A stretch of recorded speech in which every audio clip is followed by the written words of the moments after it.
Welcome, everyone.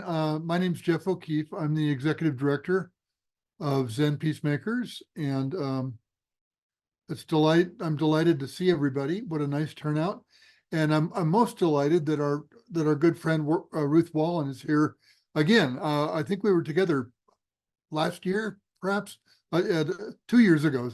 Time flies. So, and that she's here again to share her wisdom and her heart and her practice with trees. Walking with Sequoias, bearing witness to devastation is the title of our program today. And I think I get the sense that as everyone came in, you all know Ruth, so I won't go into a bio. But Ruth, just briefly, Ruth has training as an environmental scientist and as a writer, a senior teacher in the Shambhala tradition, and quite a broad background. And so it's wonderful to have her as our guest today.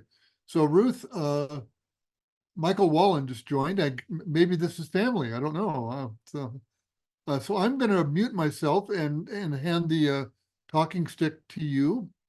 And thank you so much for being here, everyone. Well, thank you, everyone, for being here, both those I know and those that we're just meeting. So I'd like to start this talk with two images, and then we'll have a short period of meditation, and then I'll continue with many stories. So I'll be sharing my screen, and my computer just got hot on something. So let's give it a roll.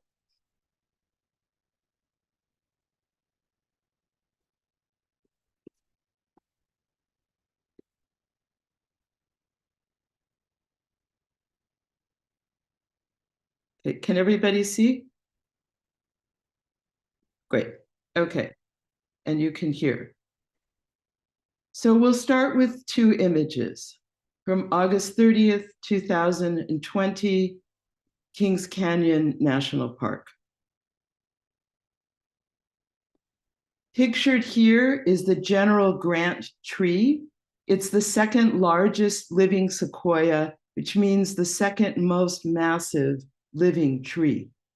Sequoias are also among the longest living trees, surviving for over 3,000 years, although at roughly 1,650 years, this tree is not among the eldest. The General Grant sequoia was honored by President Coolidge, I don't know if you can see the writing at the bottom of the screen, as the nation's Christmas tree, and by Eisenhower as a national shrine, the only living being so honored, ironically, as a monument to those who've died in war. It's easy to project human desires onto this tree, but let's take a moment to feel the energy radiating from this being, this tree who has so much presence, gathered so much energy into one living being. How might we offer praise to this tree now? I invite you to write a short phrase in the chat or even unmute and speak a short phrase, and I'll read them from the chat before we continue, if I can get access to it.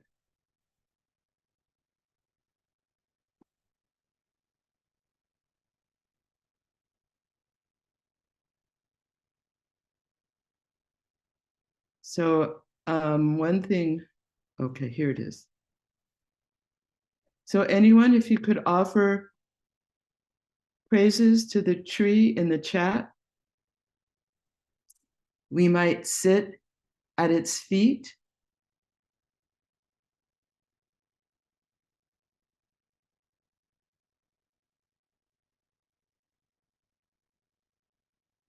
I praise the endurance and resilience of this tree.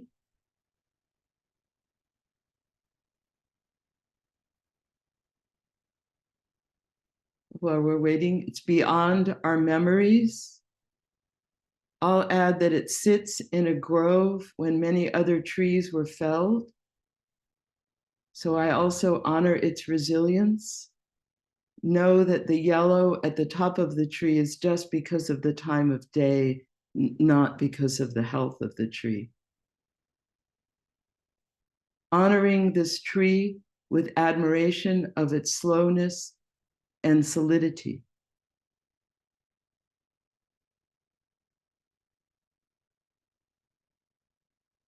So let's hold all of this, and I'll go on to the second image.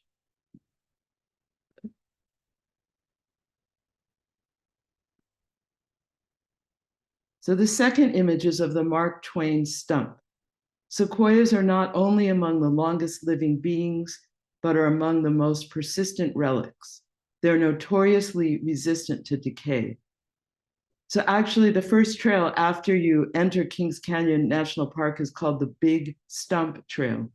150 years ago, sequoias were cut down and their huge stumps are still standing. Even in death, they continue to bear witness.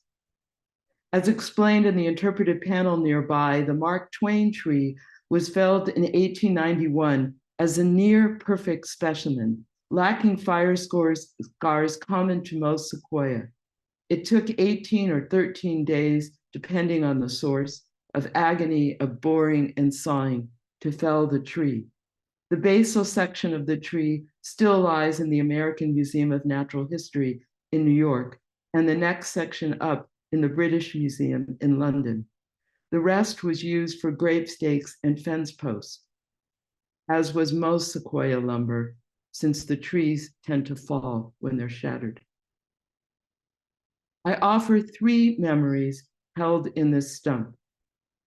The lands now known in King Canyon National Park and Sequoia National Park are the ancestral homelands of the Mono, Yokut, Tubatulabal, Paiute, and Western Shoshone people, who regularly burn the land, releasing seeds from the cones, clearing away brush, recycling nutrients, and creating holes in the forest canopy so that sunlight could reach the young seedlings, herbs, and shrubs used for food and medicine. These cycles of mutual benefit came to an abrupt end in the 1850s as settlers flocked to the region, bringing wars, disease, and decimation. Native populations throughout California declined 80% from 1846 to 1873. In this region, the few indigenous peoples who survived were moved to the farm in 1856, then a reservation, then another farm further away from the land coveted by the settlers. Let's offer thanks to the indigenous ancestors that tended these forests for millennia and remain a vital presence today.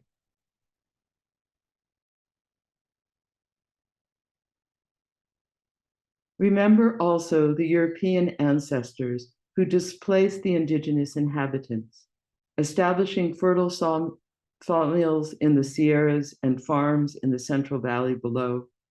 The Smith Comstock lumber mill operated in this meadow by the stump in the 1880s. In 3 summers before this tree was cut down, the photographer C.C. Curtis built a residence on another nearby stump and made a good living selling photographs of families posing in front of majestic sequoias. One photo shows a neighboring stump made into a dance floor. Perhaps this large stump was used in this way as well. Their 12-hour days of felling trees behind them. Imagine the revelers in lighthearted joy, their sweat cooling in the crisp evening air. A man and a woman at the front of the stump exchange expectant gazes. Imagine the moments after this photograph, feeling the pulse of the music, the surge of passion, stealing a kiss, and perhaps later in the evening, planting the seeds for a future generation. In contrast, when I visited these trees, the freshness of summer was tinged with ash, The sky was a smoky, dull blue. My initial worries about traveling during the pandemic had been upstaged by concerns about air quality from smoke drifting eastward from the huge fires 2,200 miles away, burning the redwoods around Santa Cruz. In the weeks before I left, I stared daily at the air quality indexes that were generally red to purple, unhealthy to very unhealthy. When would the fires stop? Why wasn't the air getting better even after the fires seemed to be abating? Could the air really be that bad high in the mountains? Whatever. I felt compelled to be present. So let's take a few minutes of silence to contemplate these images. Walking with sequoias is walking with all of these legacies.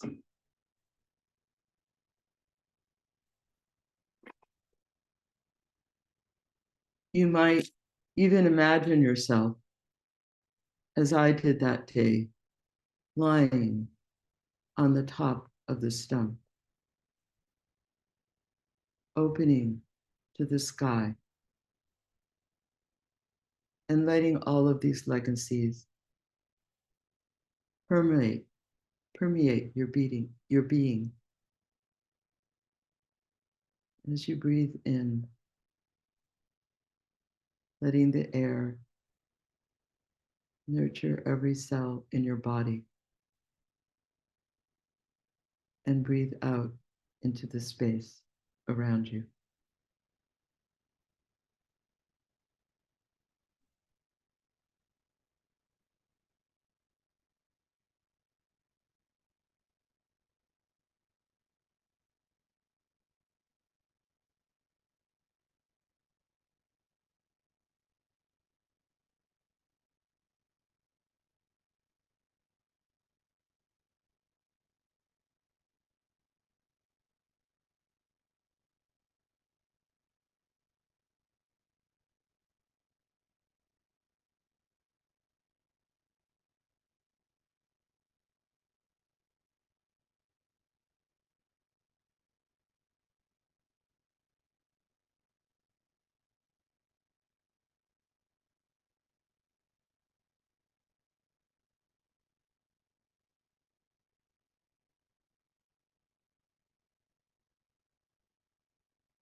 Let's slowly bring our attention back to the screen.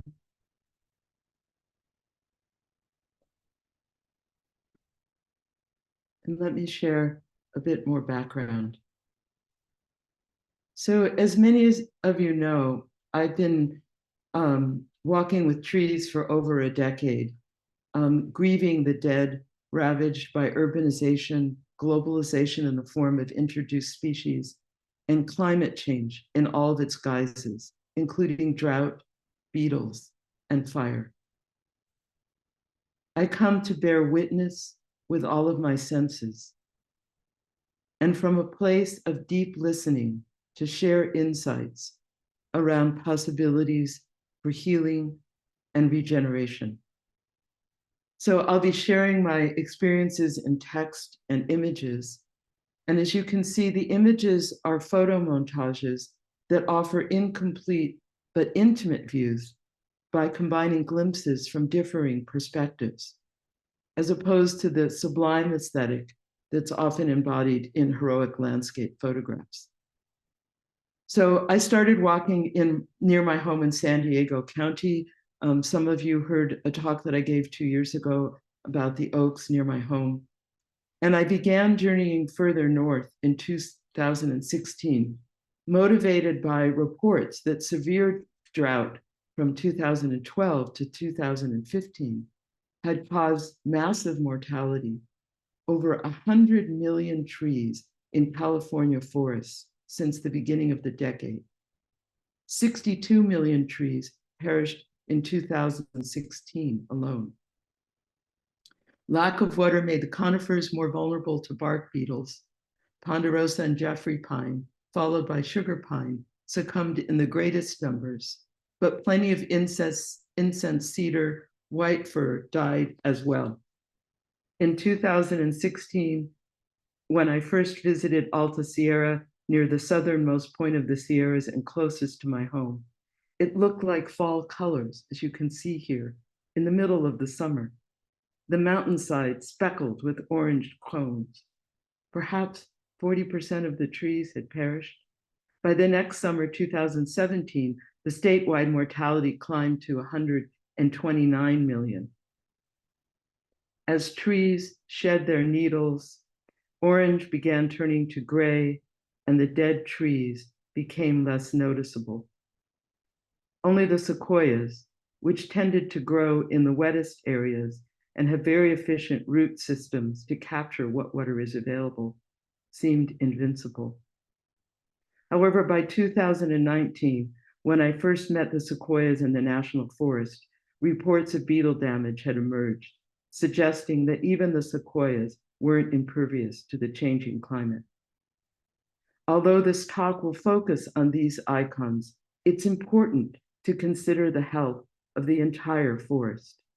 Sequoias may be the most massive, the tallest, and longest lived of the forest trees, but they can't survive alone, as the entire forest creates a microclimate, cooling temperatures, and generating water vapor crucial to the tree's survival.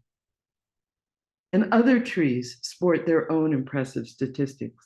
Pines grow over 200 feet tall, survive for 500 years or more, and cedar may live for up to 1,000 years. So here we are the next day, August 31st, 2020, at Redwood Canyon. The ranger at Kings Canyon Visitor Center had warned about hiking in the poor air quality, but I had to visit Redwood Canyon, home to the largest grove of living old growth sequoias. Down a road passable by passenger car, the canyon is less frequented than the more popular areas of the park.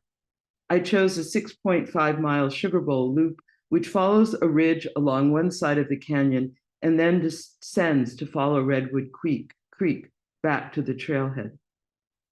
Walking through a canopy of greenery, massive sequoias lined the trail from the beginning of the walk. In places, juvenile sequoias only a few years old had sprouted after controlled burns. Usually on a first hike, I try to take in the experience without photographing much.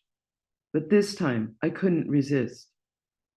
Aiming the camera up, the tall trunks merged in converging lines, topped with greenery, against the grayish sky. Although I passed occasional dead trees, mortality didn't seem too severe until the breaks in the forest revealed the view across the canyon, where through haze, patches of gray mixed with green. Then, after a steady climb, the trail descended into the Sugar Bowl, a dense grove of younger sequoias, a magical fairyland. I started to continue walking, but then came back, venturing off the trail to spend more time standing with these wondrous trees. I'm so glad I did. Although I wasn't aware of it at the time, on August 19th, lightning strikes in Sequoia National Forest to the south had ignited small fires that gradually merged into one.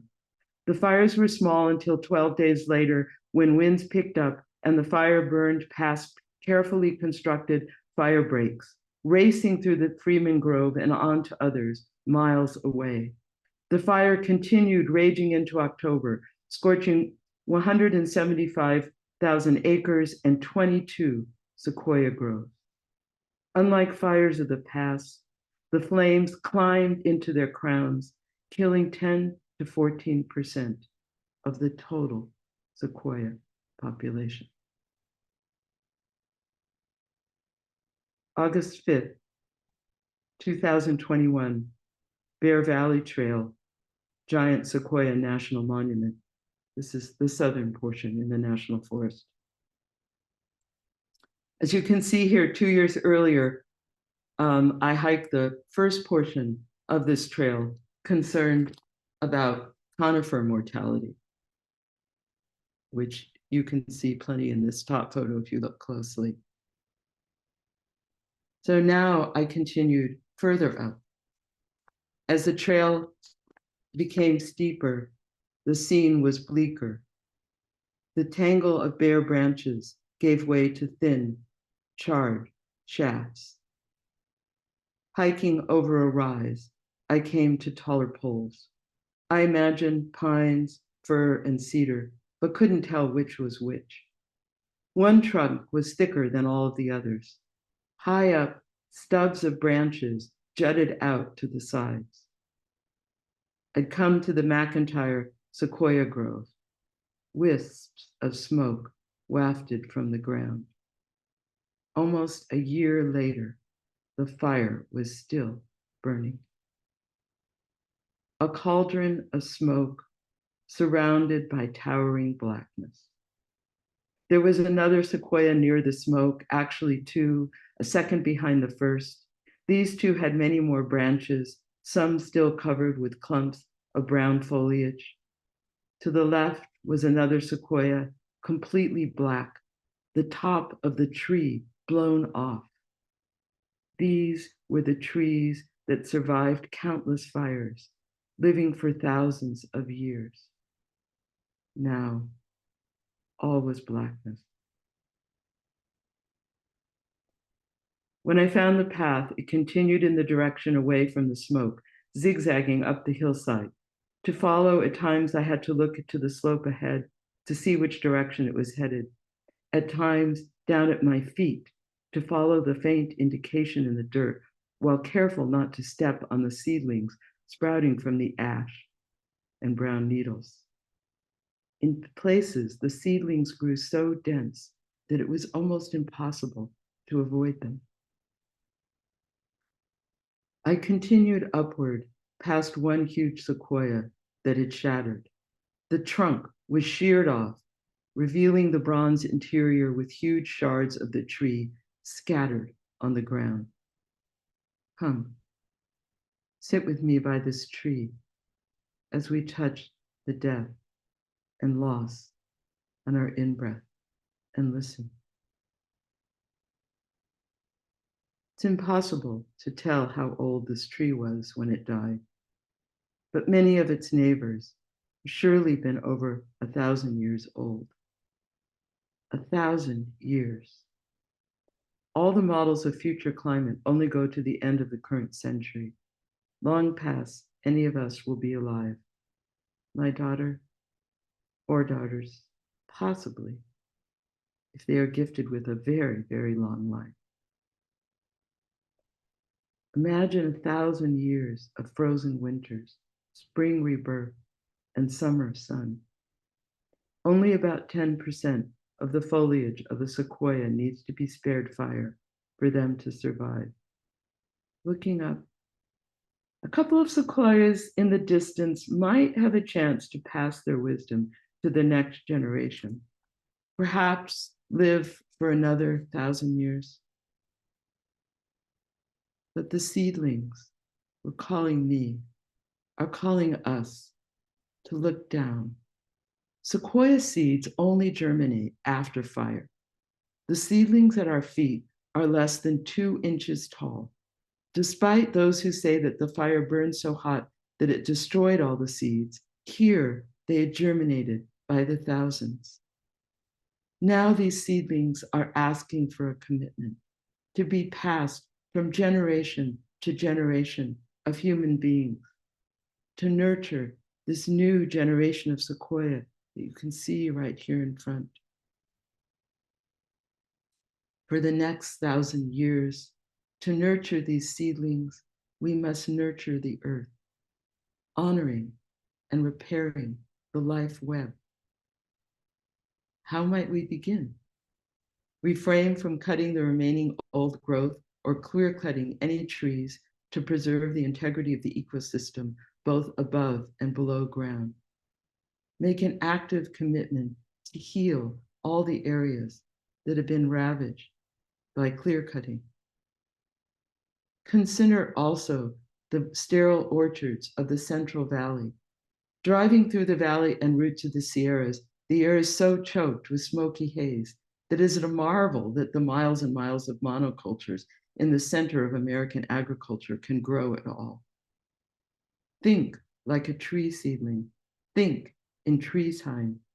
Instead of using up arable soil in the next 50 years, imagine nurturing it for the next 1,000. Instead of extracting carbon and burning it in the atmosphere, it could be stored in the soil. Instead of poisoning the earth and waterways with pesticides and fertilizers and rupturing the soil fabric with periodic tilling, releasing more greenhouse gases into the atmosphere, we can enrich the soil with compost, mulch, and a variety of ground cover plants that increase soil carbon.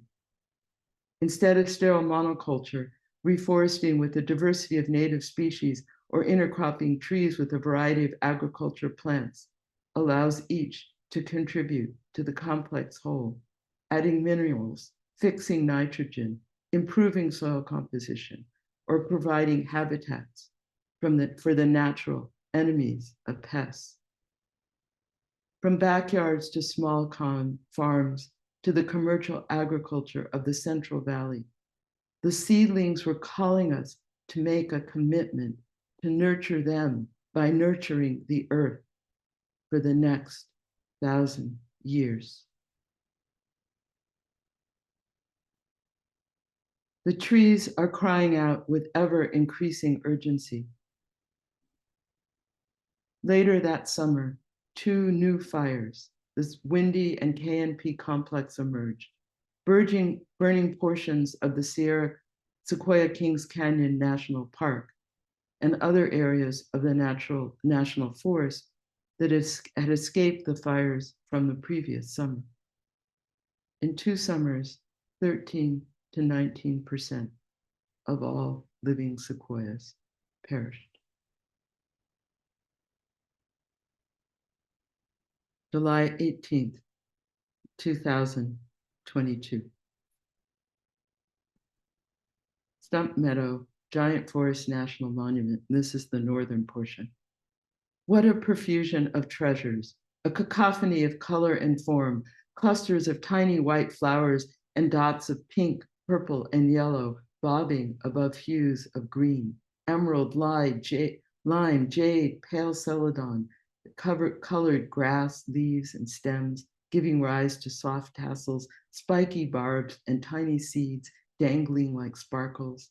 Scattered among the greenery were the shards of fallen logs and massive stumps. This meadow must have once been home to a splendid grove of sequoias.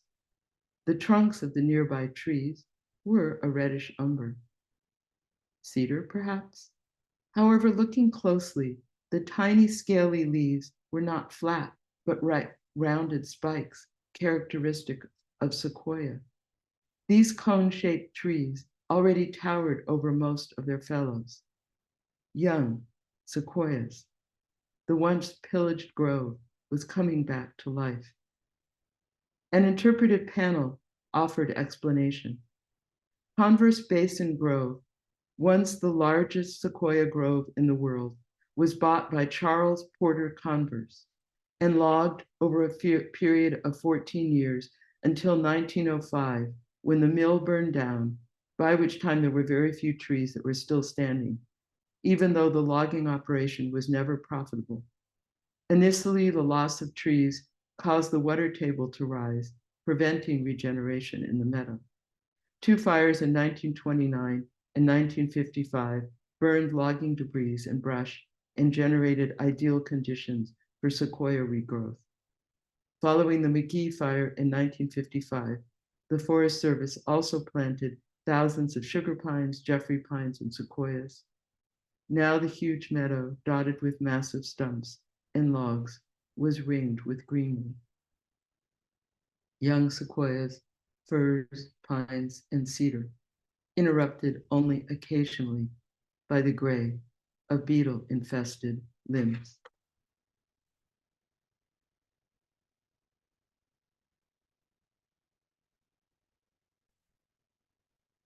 But the next day, I drove to the Sugar Bowl to the Redwood Canyon Trail with anticipation and trepidation. Arising at the steep dirt road, I carefully moved the orange cones blocking the way so I could continue down to the deserted parking lot, hiking permit in hand. For the first couple miles, the fire behaved like a fire should, or like fires in the past, clearing the underbrush, killing some of the small trees, but largely sparing the crowns of mature sequoias, cedar, pine, and fir. Looking across the canyon gave me a sense of what was to come. And then, rounding a bend, the blackness wasn't downslope or across the canyon, but right in front of me. Descending into the bowl, the well-known worn trail disappeared into blackness. A forest of sticks, many burned to thin, ragged forms, barren poles, the tallest of which were still suggestive of trees, with brown or completely blackened branches. Thick trunks marked some of them as sequoias. The ground was ashy and brown, covered with a layer of brown needles, sequoia cones, maybe pines as well, and lupins. Their emerald palmate leaves and racines of bright purple flowers provided a colorful memorial for all that had been lost as they began the work of regeneration by fixing nitrogen and helping to prevent soil erosion. Imagining a trail, I walked on a diagonal until, amid the blackened ruins, I found myself at the opposite side of the ridge. The only view was down, down, down through columns of burnt trees towards the central valley, which lay thousands of feet below. At my feet lay piles of branches, logs, and chunks of wood so thick they look like boulders. So this is what it had come to. A day earlier, I walked among the stumps, testaments to the dreams of the grandparents, great-grandparents, or great-grandparents of our generations. Nuggets of gold lured the initial seekers, but the land itself was said to be golden, fertile farmland, abundant game, and forests with logs so thick that one could build dozens of houses from one tree. Could any of the settlers have imagined that their efforts to create affluent farms, towns, and cities would lead not only to unimaginable wealth, but unimaginable conflagrations barely 150 years later? Surrounded by the smell of ash, charred trunks, and shattered trees, it was impossible to imagine the forest of 2 summers ago. But I carried plenty of images in my pack, having obtained a permit from the Park Service to visit the area with promise of taking before and after shots.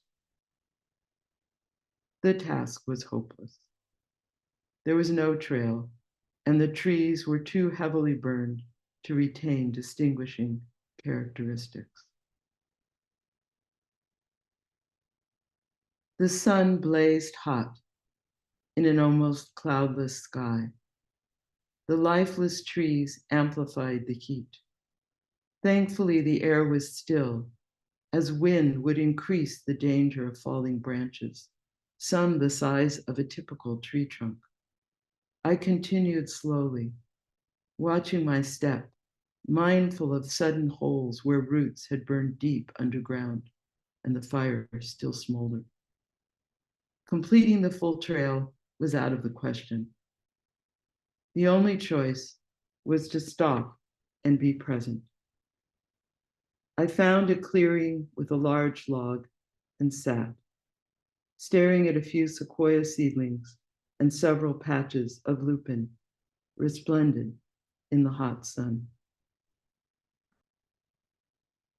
Breathe in what remains of the forest. Allow the numbness of the shock to soften. Breathe out. Let go to warmth and light. After some time, I began to sing, tentatively at first. Om tare ture swaha. Om tare ture swaha. Om tare ture swaha. Om tare ture swaha. Om tare. Blackness mixed with song. A modest offering, but a gift of love. Om tare ture swaha. Om tare ture swaha. And then it was time to leave. I passed where the shattered trees lay and traversed upwards, crossing a couple of dirt lines I'd made in the ground, and continued angling upwards towards some rocks, aiming for the ridgeline above the bowl. Even if the trail wasn't visible now, it would be at the top of the ridgeline. Nearing the pile of rocks, it looked like a trail lay ahead, but after a short distance, it was gone. Eventually, after failing to find a path, I retraced my steps and tried again. This time, I went a bit further towards the opposite slope before beginning to climb upward. But before I knew it, I was back by the rocks, no trail in sight. Why couldn't I see clearly from this high vantage point? After a sip of water, I made my way further back down and tried again. I found a path-like clearing that went a short way until it was blocked by a mass of fallen branches covered with brown needles. Yes, I'd walked over a place of fallen branches on my way in. But these branches were difficult to traverse. The needles scratched my ankles. I tried this whole routine at least twice. The second time, I went quite far, encouraged by a piece of white surveying tape around a tree, reminiscent of all the red surveying flags I'd passed on my way in. I could continue, follow the ridge line back. Or could I? Would I end up at the long, narrow parking lot or overshoot it on one side or the other? I was lost. Maybe not going in circles, but following a line, the wrong line, wearing a deeper groove each time I tried. Hours had passed. It was getting late. I had just barely enough water and a thin jacket for the night. I strained to remember what the trail looked like. Flickering images of grassy slopes kept getting crowded out by those of towering blackness. Much of the forest might be dead, but was it my time? I had chosen to come here to bear witness. However tempting it was to continue back over the ridgetop, the sensible thing to do was to go all the way back down, past the rock pile, the non-path of fallen branches, down, down, and tried again. I turned and walked into the blackness. Eventually, I came to the side of the slope with the piles of tree shards overlooking the valley below. Stopped and stared, promised somehow or other to tell the whole of what I'd witnessed. A short distance away was a familiar line I'd made in the dirt. This time, I resisted the temptation to head up to the ridgeline, but continued traversing around the ridge, found the trail shrouded in dried grass, and continued the journey back.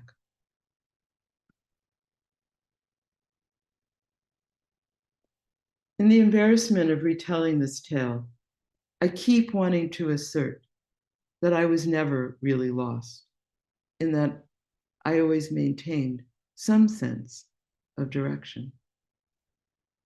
But to where? I kept wanting to find a vantage point, but there was no vantage point, only blackness and ash. An incinerated forest cleans the slate, demands a new path. Even as I sang, I was enveloped in the enormity of shock. It was only months later, when writing this account, that I finally cried.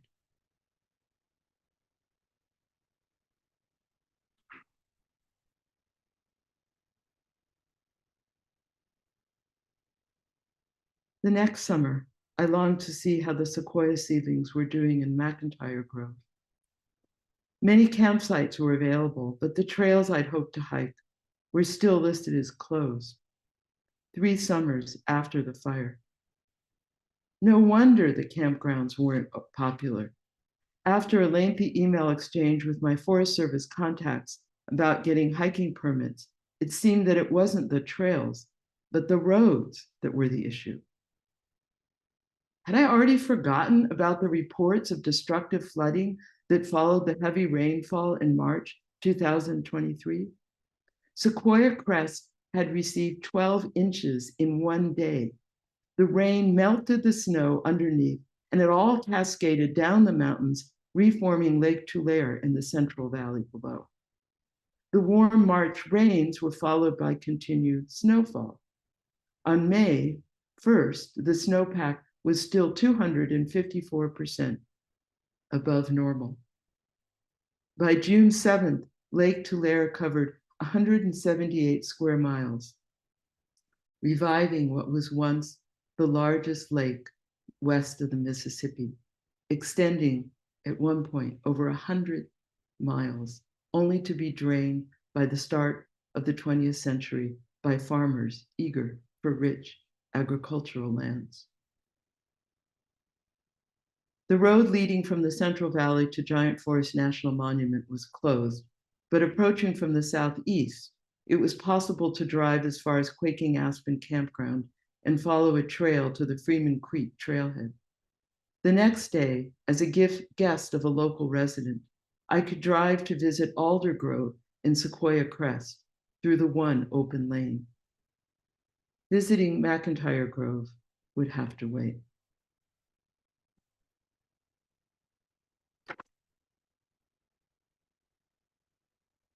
August 28th, 2023, Fern Creek, Giant Sequoia National Monument. This would be my third hike to Freeman Creek. My first visit in 2019 was delightful, walking along a beautiful trail that passed lush meadows and then traced the side of a canyon above a creek far below. Sequoias dotted the mountainsides along with Jeffrey ponderosa pine, sugar pine, white fir, and black oak, and some smaller deciduous trees, including dogwood and hazelnut. On that first hike, while the sequoias were extraordinary, only often partially visible through the other trees, much of my attention was drawn elsewhere, to the naked trees and the plethora of gray skeletons on the mountainside. In 2021, a year after the SQF complex fires, the trail was posted with heavy fines for trespassing, but I obtained a hiking permit on the promise of before and after photos. Despite the fences and safety walking mornings, compared to the McIntyre Grove that I'd visited a day earlier, the hike was an incredible relief. The meadows were rich emerald green, and many of the trees near the trail, especially the taller ones, had survived. Only in the middle portion of the trail, where it leaves the creek and makes a steep descent, did the fires burn into the crowns of the tall trees, leaving harrowing devastation. Limited by the scant photos I'd taken in 2019, I only managed to take a few before and after photos in 2021. However, I photographed extensively that year and printed out a full package to take with me in 2023. But to accomplish that task successfully, I would have needed to carefully delineate specific points on the trail instead of walking open to all of my senses. It appeared that the tall trees had escaped the flames, and the ones that had escaped with some green foliage were still alive, surviving. But again, the earth called my gaze downward. The middle section of the route, where the most trees had perished, was now covered in sequoia seedlings, some newly sprouted, many quite tall, up to my knees or my hips. These wondrous trees were growing back right through the shrubby ceanothus.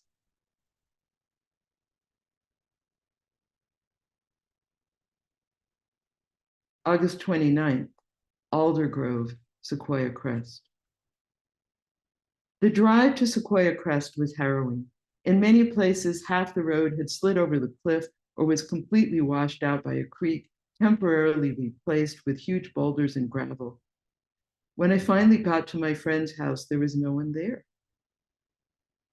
Fortunately, I momentarily got cell reception to find out that their car had died and hadn't made the trip. In 2020, the fire had burned down both sides of this town, nestled among the alder grove, sparing the cabins in the middle. The following summer, my friends had generously pointed out the tiny sequoia seedlings.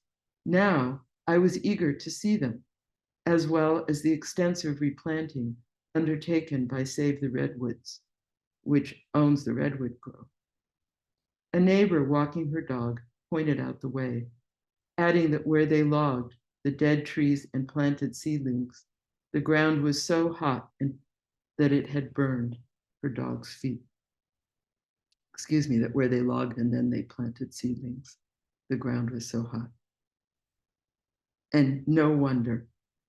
The road led to a desolate wasteland, a clear cut with shriveled ferns and tiny plastic flags marking bits of greenery.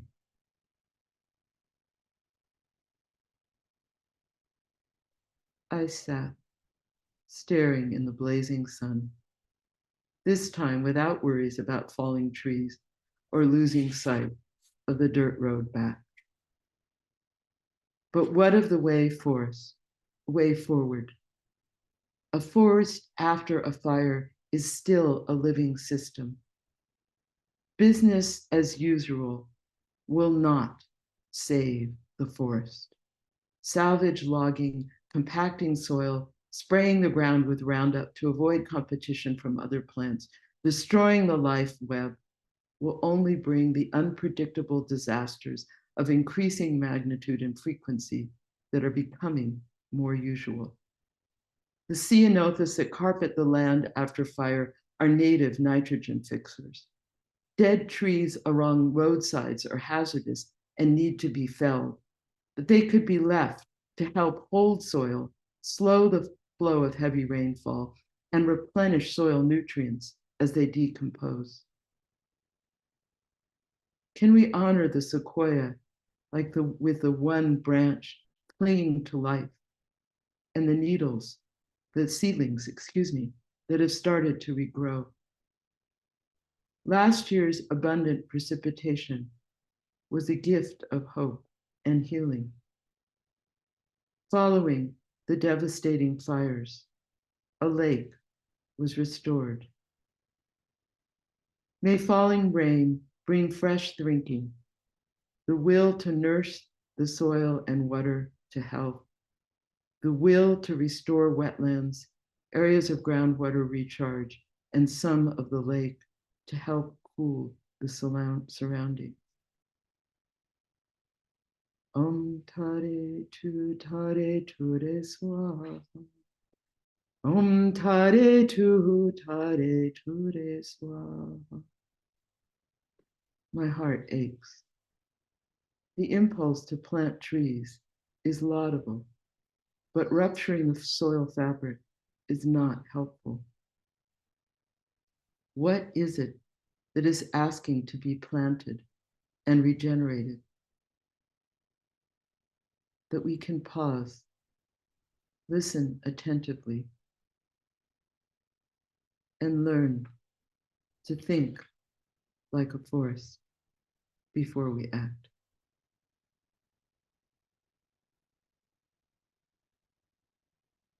Thank you.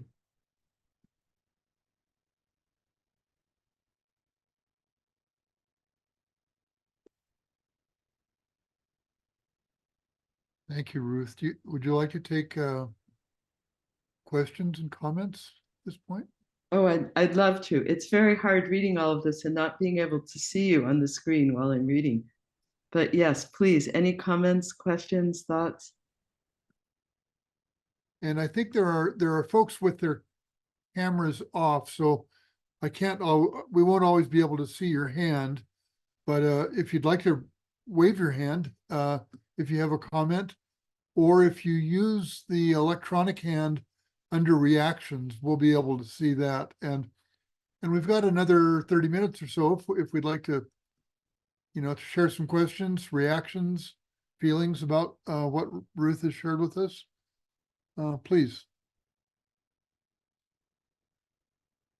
Joanna.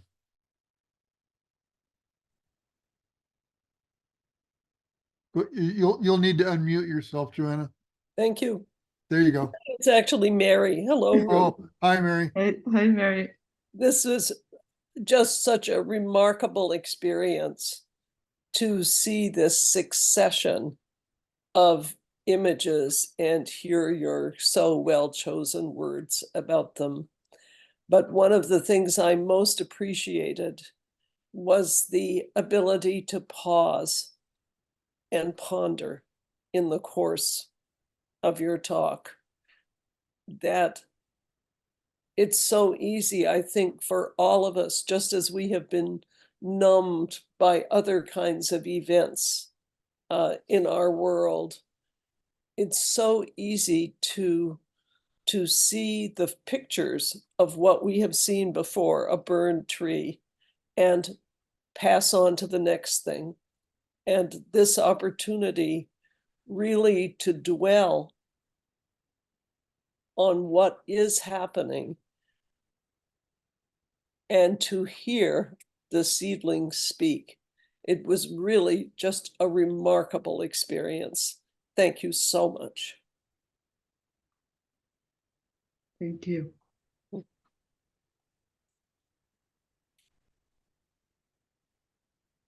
Anyone else? We have some time and we're all among friends here, so feel free. I thank you, Ruth, so much for this talk. And it's very powerful. I watched a documentary recently called Trees and Other Entanglements, which I think is on Hulu. And it kind of like, so this has been on my mind about kind of preserving the memory also of these giant, these majestic, beautiful entities on the planet.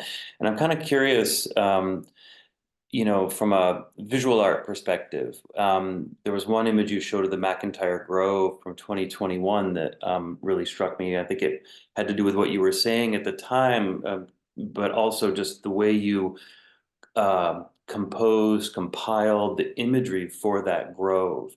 And I'm curious about the fragmentation of the vision, like a photographer might go in and just shoot a wide angled image of that grove, but a lot of your work has to do with that fragmentation.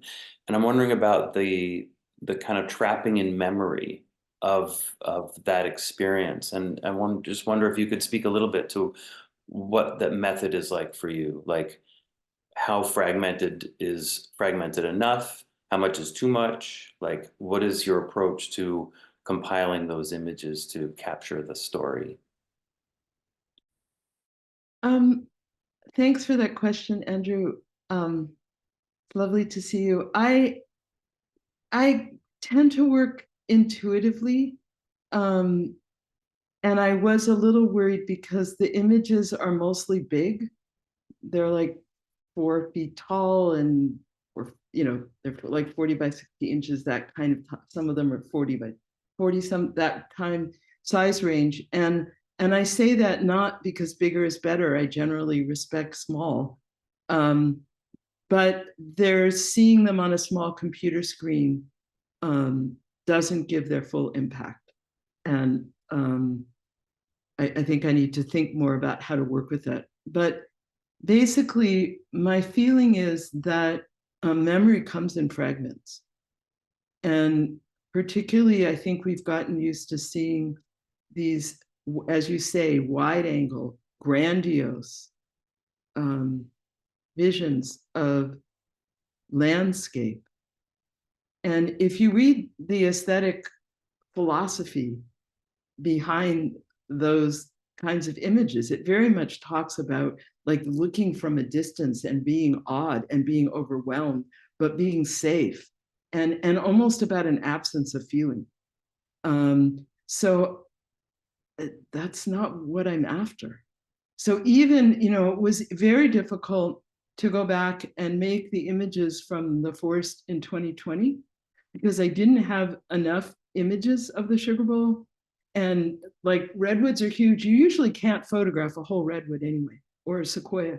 So you're forced to fragmentation, unless you're really far away. But how to give a sense, when the forest is burnt, of course it's fragmented. But even when it's whole, we tend to go, oh, look at a detail. Oh, look here, look there. And so it's trying to give that sense of the dynamic quality of memory. And sometimes it's very fragmented. Sometimes I try to put the pieces together so they're one. It's, I don't know. Yeah, that's great. Thank you. Thanks for that question, Andrew. That was stimulating. Lori, I see you, but I think Seigaku had her, are you still there? Yeah, Seigaku had her hand up earlier, so please go ahead. Hello, I'm really very touched to hear Ruth speak about these things, both because I know her and I know her work for a long time, and also because it is in this context of bearing witness. And I had the privilege of going cross country this past summer from national park to national park in a little trailer and my electric vehicle. And I was there in both Redwoods and in Sequoia National Parks, and felt very much this overwhelming sense of sadness, and was interested to see that it actually had been echoed in the signage. The interpretive signage in these national parks is predicting how long these trees have to live, which is something that generally you don't see in terms of how it's presented in a educational format. So I was very, very touched to see her fragmented images and the choice of words. I mean, it's poetic in a way, Ruth, the way you're presenting these things. I mean, I think it's actually probably better, even though it's on a small screen, than it would be in an exhibition, because we have your voice. And that's really touching and allows me to take the bearing witness. I mean, I took a lot of images too, but they were almost too painful to look at. It's one of the reasons why I went from park to park this past summer, because of feeling that pain needed to be faced. And I wonder how other people respond in terms of this bearing witness to Ruth's presentation. I think that the pain is certainly there, and the helplessness, and I like the question that she raised too, where she said, what is best? Is replanting best? Is, we both make work that has to do with restoration or education. And so you wonder, what is the best solution? Are these coalitions to rebuild the trees doing more damage by trampling around in the forest, or are they actually helping? So that's a lot of different questions and responses, but I would love to hear what Ruth has to say. Thank you. And thank you, Zen Peacemakers, for making this kind of a talk possible. It's great. Thank you, Seigaku. Ruth? Well, I'd love to hear other people's responses too. I'll just say, firstly, Lillian, at some point you have to tell me where you've seen those signs, because my experience of the interpretation in Sequoia Kings Canyon National Park is that is the future of the trees is not yet being talked about. I have pictures. I can send you some pictures. Please send me some. I mean, I actually would like to. Yeah. Oh no, I would like to do in that overlook where I showed you, where it's really burned, assuming that they open that trail up. I would actually like to do signage there that really talks about the Central Valley and what happened and what needs to happen. It was near the biggest one, the General Grant or whatever, the biggest Sequoia. That's maybe where these signs were. Okay, maybe General Sherman now has them. That's General Sherman, exactly. General Sherman is exactly where they were. I didn't talk about that part of the forest. Yes, and it's very ironic, the names that are given to these trees. I blocked them out. Um, maybe I will say something. I was kind of waiting for this question about what I spoke of at the end. I've been learning actually just in the past week just how much Save the Redwoods is a front for industry. And there's a very, very long history throughout the whole push to create Redwood National Park in Northern California. And say redwoods and sequoias are two different trees, but they're both sometimes called redwoods. And the history of what they did being run by the largest corporate, I mean, the people who were in charge of Save the Redwoods were also those that were either bankers or rich landowners that were in cahoots with, or even owners of the timber companies, and basically did everything they could to stall the legislation and only preserve little tiny bits of trees right by the roadways. And so, I mean, this history is utterly, utterly appalling. And so what you have that happened in Sequoia Crest, which was actually the hardest place of any to sit, was a continuation of kind of the most destructive forestry practices, which are in the past you would clear cut, and then you get rid of everything you don't want, even do use Roundup, and then you replant. And the question is, what can grow in those conditions when there were all these seedlings when I went there in 2021? And I would like to write more and research much more about what are best restorative practices. But you certainly want to leave a lot of the logs in place, because then you have a huge storm and you have nothing holding the soil, and you have no logs, and so everything just goes down the mountainside. And I could say much, much more, but it's really a travesty of what's being done. And it definitely is a place where activism and really speaking the truth and doing more research is needed. Sherry? Ruth, I think before the electronic hands went up, I saw Lori Susan. I'm sorry. You waved your actual hand? No? No problem. Thank you, Jeff. I know others want to speak. I'll try to be very briefish. First, Ruth, thank you. And you are familiar with the full scale versions of these images, but I want to reassure you that they have full impact on my laptop. I don't think you really, even though you might wish we saw them bigger, we get it. So they work, and they're quite eloquent. Thank you. And I very much appreciated your bringing that issue to the fore. How are we managing forests now? I remember when there was a massive fire in Colorado, I learned that the reason that massive fire happened was because, whereas in the past there had been sporadic blocks of trees, the Forest Service had planted, so that we had as dense a forest as we had. And that was considered to be a direct correlation to the magnitude of the fire and its destructiveness.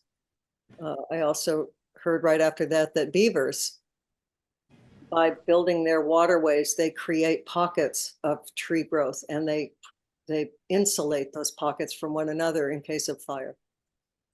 Thank you.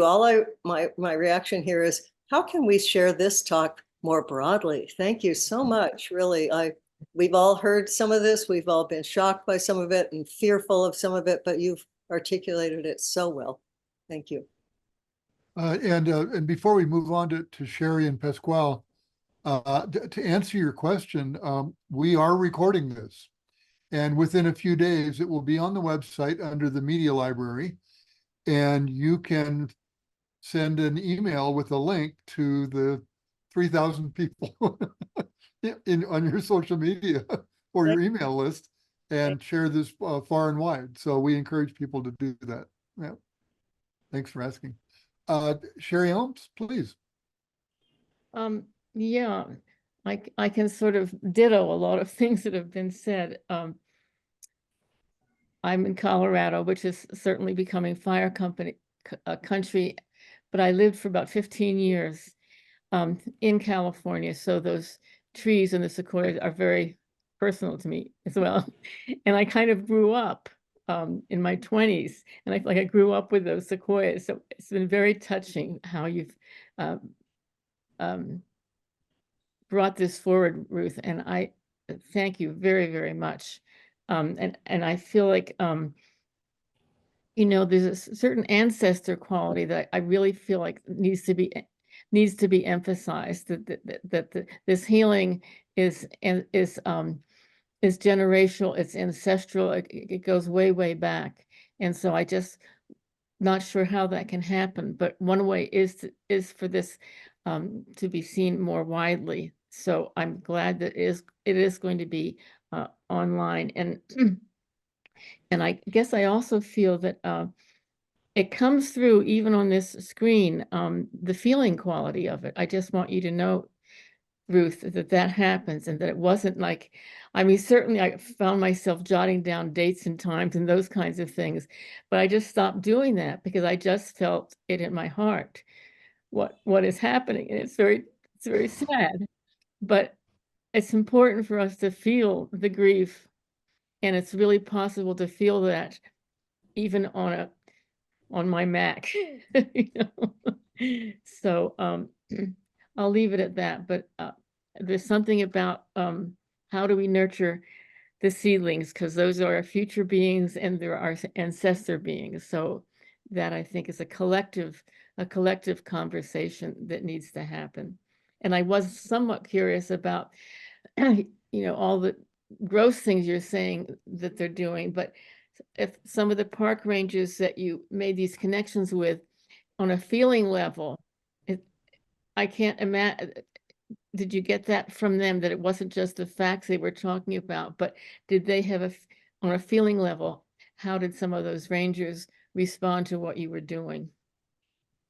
Well, just briefly, I'd like to say, first of all, I just want to highlight something you said, which is, you know, is so important in my work, that it really is important to feel the grief.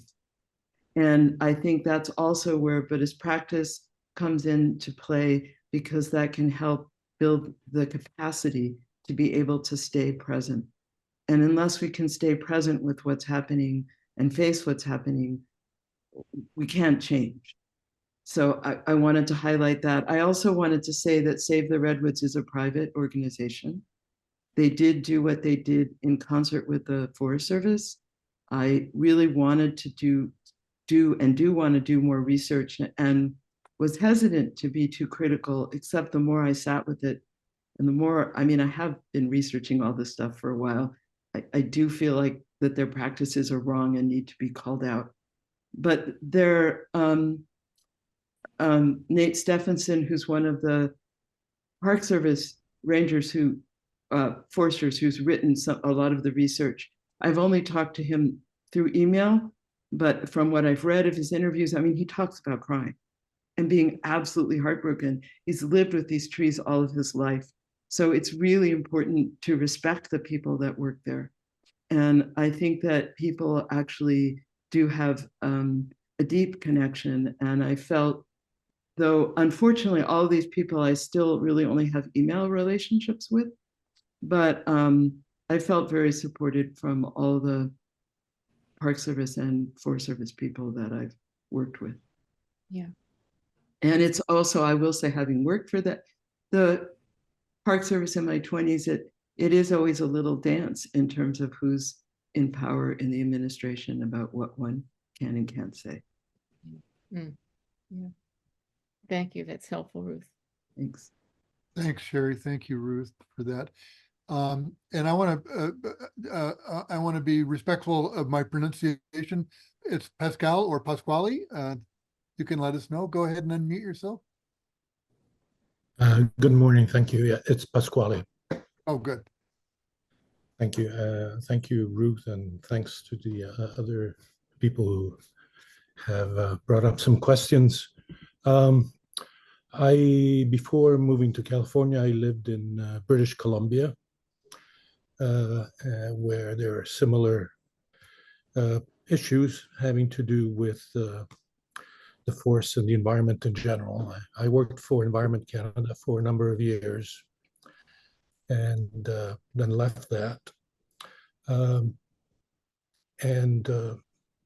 Considering all the aspects of climate change and drought and the effect that it has on these forests, and it seems we're in a constant state of mourning. And having driven up and down between California and British Columbia and seeing how every year the landscape has changed and the increased number of destroyed forests over and over, and towns and inhabited areas of those territories by humans and non-humans. I would also like to bring up another thing that, again, appreciating the fact that we are losing millions and millions of trees a year to fire, but also to things like the pine beetle. The pine beetle brings on another question, because an effect of climate change has also been an increase in that population. It has opened up an incredible amount of diversification in that species, in those species, I should say, and the biochemical aspects of their interaction with the forests. So I'm also thinking about those little guys. What sort of a space can we give to considering the effect of all this on the opening up of another ecosystem? I'm sort of a pessimist, and I don't see how things are going to get better if we keep going in this direction, which then leaves us with this other population that we will itself be endangered if the trees themselves disappear. So I just maybe not being very clear, but what sort of a space can we give something like the pine beetles that depend on destruction that is taking place, which is an odd twist on the whole argument. That's all. Thanks. I have a few thoughts listening to you. The first is that there's always been pine beetles. The problem is that there's now way too many. And so it's, again, there's something about the web of life of one species keeping other species in balance. As you say, eventually, if there's no trees, what are the beetles going to eat? What's one thing? Another thing that I couldn't get into in this talk is all the issues of invasive beetles. The beetles that I spoke about in the oaks that I shared a talk about 2 years ago, those were introduced just from Arizona, but we have species of beetles that have been introduced from all around the world. And so we also need to look at global trade. But two other things. One, I don't think that people really understand in terms of the whole discussion about climate. I was involved in a class last night. Ken was there, and people were saying, well, we just have to use less gas. And actually, healing the earth is it's a much larger issue than that. When you destroy a forest, the barren ground even when you clear the ground to plant trees, emits much more heat. So then the greenhouse gases, which are acting like a lid, are keeping that heat in. So even if you're just not talking about healing the whole biosphere, if you're just talking about the warming issue, the more that you don't have forests and the more that you have agriculture that's a monoculture as opposed to lots of different species and never leaving the ground bare, the more that you're emitting heat. So we really need to think in much more holistic terms. And really, really think about the importance of forests. The forests also generate rainfall. They pull in the cool air from the coast. They very much influence atmospheric rivers. It's all much more complex than I can explain in a few minutes, but important to be educated about. Number two, I also just have to say that from work I've done in New Mexico and really want to get back to, after the pine beetles, the bark beetles there killed the pinyon pines, everybody wanted to clear the forest. And the permaculturist I talked to said, no, the beetles are killing the oldest trees. And then look at those trees as laying themselves down for the next generation. Mm. Because if you look at a pinyon pine, they only grow where there's been an accumulation of litter and nutrients, and a fallen tree will hold water. So you need to leave those in place. Unlike all the people I would talk to when I was walking the trails that would like, oh, our trees are dying, we have to cut them all down and get rid of them. So there's a lot of work that can be done about how we work with the beetles. Conifers have a lot of resin. They're very flammable when they're alive and when you have needles on the tree. But once you don't have the needles, they're not so flammable. And if you're still worried, then just cut them down and leave them in place. So I hope that all of that helps a little bit address some of your thoughts. Thanks, Ruth. And Ken, I think we just have a few minutes left, but if you have a short comment, we can take yours. Great. I do have something short. Ruth, thank you. I felt like I was walking with you without having to get out of my house, which was delightful. The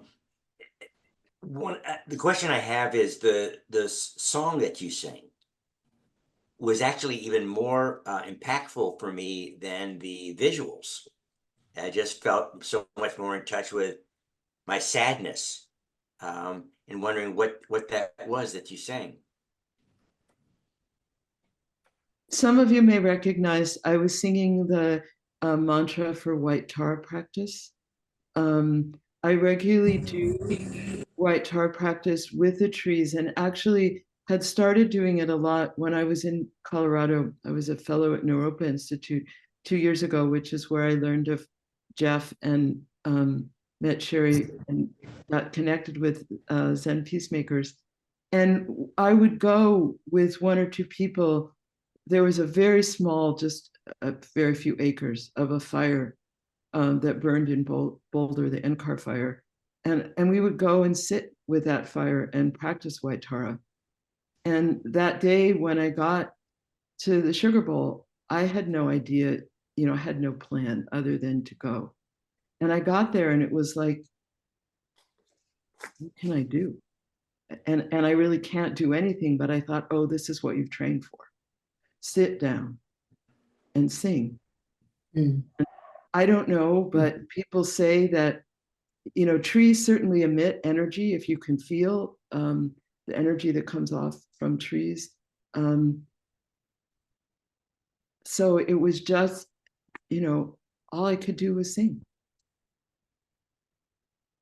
And I don't think that's nothing. I think that that's part of changing the whole consciousness about how we address the situation in which we find ourselves. Thank you, Ruth. And Ken, thank you for the question. And further to your question, Lori has put the the text of that song in the chat for all of us. So you may Yeah, want I to should- copy. Craig, if I can just add that white tar is a visualization of a being that sees with seven eyes. I think actually Ken knows this, but that that's really just emanating healing energy. And also, and this is the other thing, feeling that healing energy coming from the earth. It's not just one way. The other thing that we miss is our love is reciprocated. And really starting by really loving all these places that we go to, even these places that are wounded, and feeling the love and the energy coming back. So thank you. Thank you for that, Ruth. And with that, we are just right at the end of our time. Thank you all so much for staying with us. Ruth, indeed, deep thanks to you for sharing your work and your wisdom and your clear eye and your heart and your grief about what's going on. It's really important for us to do this. As I'm sure many of you know, and I don't mean to do a commercial here, but Zen Peacemakers focuses on a number of different topical areas. So we invite you to subscribe to our newsletter. It's free. It comes out once a week, and you can see what it is we're doing. 2 weeks today, at the same time, we have another circle program like this with peacemaker friends of ours in Warsaw, who have been working on Ukrainian relief. Irina Kraevska has been tirelessly working since the war started, helping get medical supplies into Ukraine and get people out in the early days, and then other work since then. So she will be with us with a guest and giving us an update on the work that they're doing. So we invite you to come and join for that. Ukraine has kind of slipped below the fold, so to speak, because of some other political and global issues that are going on. So we feel it's important to keep our awareness of what's going on in Ukraine alive. So join us if you can. And with that, I will say thank you all very much. Stay safe, stay healthy, take care of yourselves, take care of someone else, take care of your trees. Bye-bye.